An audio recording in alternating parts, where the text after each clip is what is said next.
For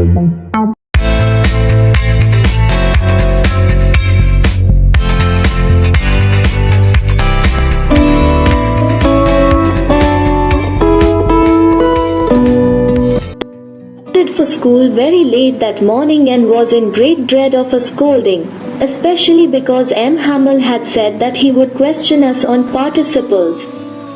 And I did not know the first word about them. For a moment I thought of running away and spending the day out of doors. It was so warm, so bright. The birds were chirping at the edge of the woods. And in the open field back of the sawmill the Prussian soldiers were drilling. It was all much more tempting than the rule for participles, but I had the strength to resist, and hurried off to school. When I passed the town hall there was a crowd in front of the bulletin board.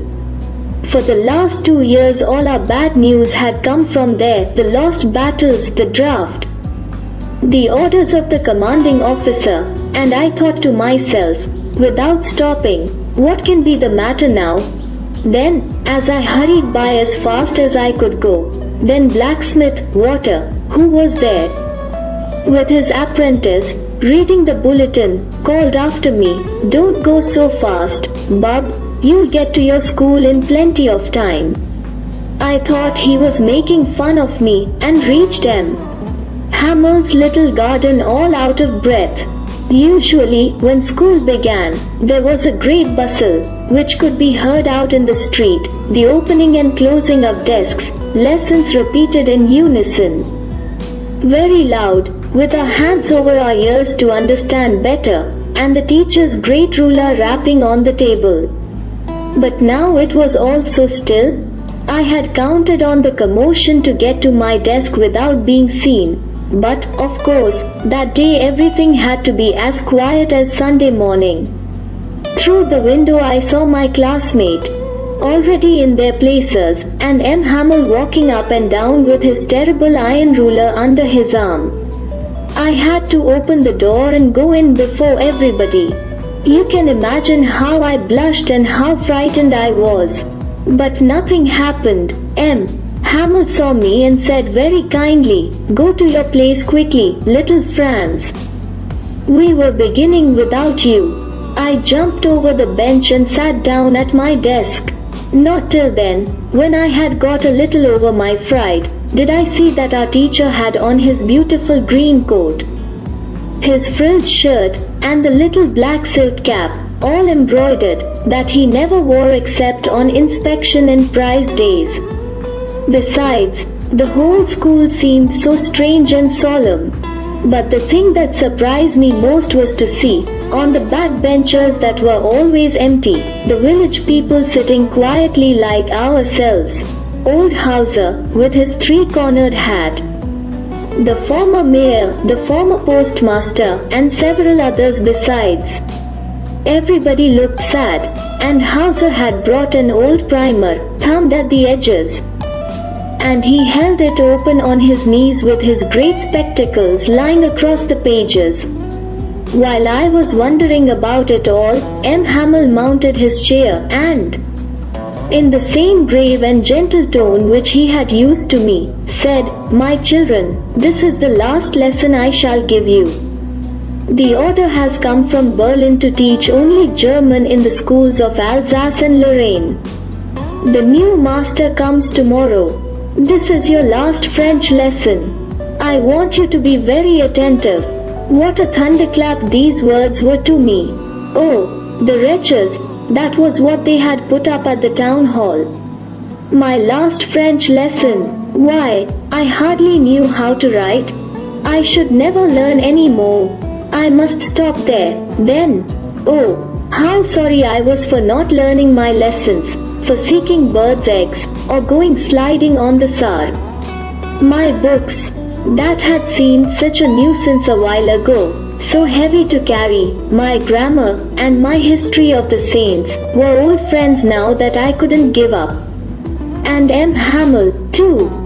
The idea that he was going away, that I should never see him again, made me forget all about his ruler and how cranky he was. Poor man, It was in honor of this last lesson that he had put on his fine Sunday clothes, and now I understood why the old men of the village were sitting there in the back of the room. It was because they were sorry, too, that they had not gone to school more. It was their way of thanking our master for his 40 years of faithful service and of showing their respect for the country that was theirs no more. While I was thinking of all this, I heard my name called. It was my turn to recite. What would I not have given to be able to say that dreadful rule for the participle all through, very loud and clear, and without one mistake? But I got mixed up on the first words and stood there, holding on to my desk, my heart beating, and not daring to look up. I heard M. Hamel say to me, "I won't scold you, little Franz. You must feel bad enough. See how it is. Every day we have said to ourselves, bah, I've plenty of time, I'll learn it tomorrow, and now you see where we've come out. Ah, that's the great trouble with Alsace. She puts off learning till tomorrow. Now those fellows out there will have the right to say to you, how is it, you pretend to be Frenchmen, and yet you can neither speak nor write your own language? But you are not the worst, poor little Franz. We've all a great deal to reproach ourselves with. Your parents were not anxious enough to have you learn. They preferred to put you to work on a farm or at the mills, so as to have a little more money. And I've been to blame also. Have I not often sent you to water my flowers instead of learning your lessons? And when I wanted to go fishing, did I not just give you a holiday?" Then, from one thing to another, M. Hamel went on to talk of the French language, saying that it was the most beautiful language in the world, the clearest, the most logical, that we must guard it among us and never forget it, because when a people are enslaved, as long as they hold fast to their language, it is as if they had the key to their prison. Then he opened a grammar and read us our lesson. I was amazed to see how well I understood it. All he said seemed so easy. I think, too, that I had never listened so carefully, and that he had never explained everything with so much patience. It seemed almost as if the poor man wanted to give us all he knew before going away, and to put it all into our heads at one stroke. After the grammar, we had a lesson in writing.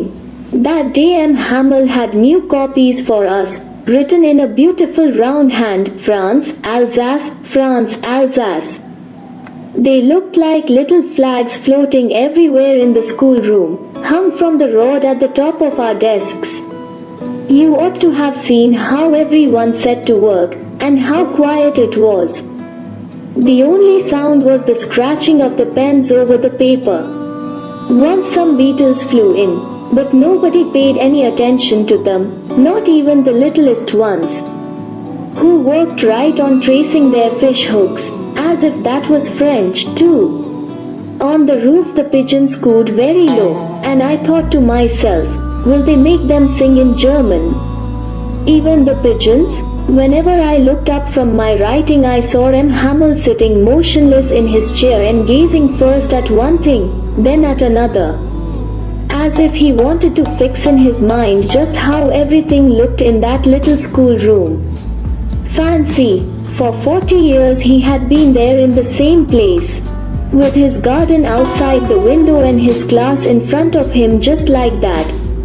Only the desks and benches had been worn smooth, the walnut trees in the garden were taller, and the hawthorn that he had planted himself twined about the windows to the roof. How it must have broken his heart to leave it all, poor man, to hear his sister moving about in the room above, packing their trunks, for they must leave the country next day. But he had the courage to hear every lesson to the very last. After the writing, we had a lesson in history, and then the babies chanted their ba, bi, bi, bo, boo.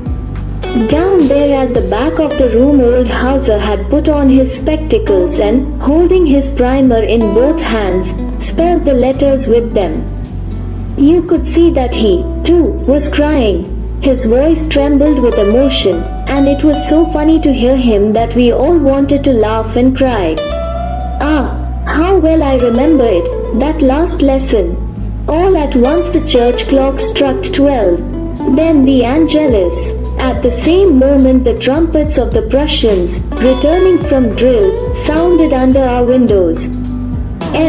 Hamel stood up, very pale. In his chair, I never saw him look so tall. My friends, said he, but something choked him.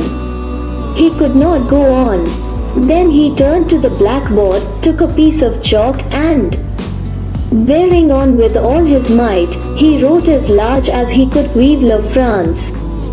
Then he stopped and leaned his head against the wall and, without a word, he made a gesture to us with his hand. School is dismissed, you may go.